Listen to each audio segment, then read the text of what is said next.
धोक्याचा नाही संधीचा आवाज, कृत्रिम बुद्धिमत्तेने उघडली प्रगतीची दालने खास, प्रगतीची दालने खास. नमस्कार, मी कविता शेवाळे तुमच्या सर्वांसमोर उभी आहे. माझा मुद्दा मांडण्यासाठी की कृत्रिम बुद्धिमत्ता मानवी नोकऱ्यांसाठी धोकादायक मुळीच नाही, तर ते मानवी नोकऱ्या उपलब्ध करून देणारी एक सुवर्ण संधीच आहे. आता तुम्ही म्हणाल कसे? तर बघा, कृत्रिम बुद्धिमत्तेमुळे data scientist, prompt engineer, data सुरक्षा विश्लेषक, डेटा प्रायव्हसी विशेषज्ञ, त्याचबरोबर रोबोटिक्स तंत्रज्ञ यासारख्या नवनवीन मानवनिर्मित नोकऱ्या उपलब्ध करून दिल्या. कोणी? कृत्रिम बुद्धिमत्तेमुळे आपल्याला या सगळ्या नोकऱ्या उपलब्ध झाल्या आहेत. तर मग म्हणून मी म्हणू इच्छिते की कृत्रिम बुद्धिमत्ता ही मानवी नोकऱ्या धोक्यात आणत नाही, तर नवनवीन संधी उपलब्ध करून देत असते. त्याचबरोबर वर्ल्ड इकॉनॉमिक फोरमच्या अहवालानुसार 170 दशलक्ष नोकऱ्यांमुळे मानवनिर्मित नोकऱ्यांमध्ये वाढ होणार आहे आणि ती वाढ शुद्ध 78 दशलक्ष एवढी असणार आहे. तर ही सगळी कुणाची कृपा? कृत्रिम बुद्धिमत्तेचीच कृपा ना. म्हणून मी म्हणू इच्छिते की कृत्रिम बुद्धिमत्ता ही मानवी नोकऱ्यांसाठी धोकादायक नसून ती मानवी नोकऱ्यांसाठी वरदानच ठरणार आहे.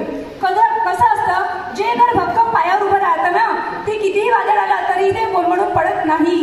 तसंच आपलंही आहे.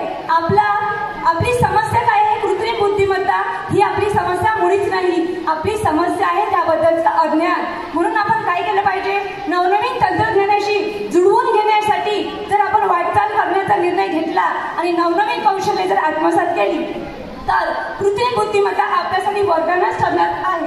त्याचबरोबर तुम्हाला डार्विनचा उत्क्रांतीवादाचा सिद्धांत माहीत असेल. त्याचाच एक भाग म्हणजे सर्व्हायव्हल फिटनेस. याच्या म्हणण्यानुसार ज्या व्यक्तीमध्ये जास्तीत जास्त गुणधर्म असतात तो त्या गुणधर्माचा स्वतःचा उपयोग करतो, इतर पिढ्यांमध्ये ते हस्तांतरित करतो, म्हणजे आपलंही भलं आणि इतरांचंही भलं.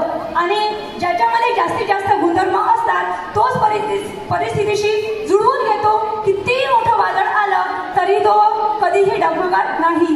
तसंच आपलं होणार आहे.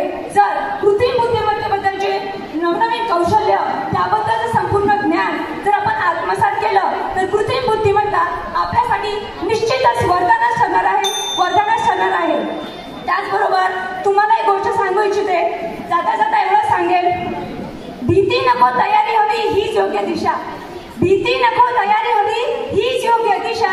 कृत्रिम बुद्धिमत्तेच्या मदतीने रेखाटू, कृत्रिम बुद्धिमत्तेच्या मदतीने रेखाटू उज्ज्वल भविष्याच्या रेषा, उज्ज्वल भविष्याच्या रेषा, उज्ज्वल भविष्याच्या रेषा.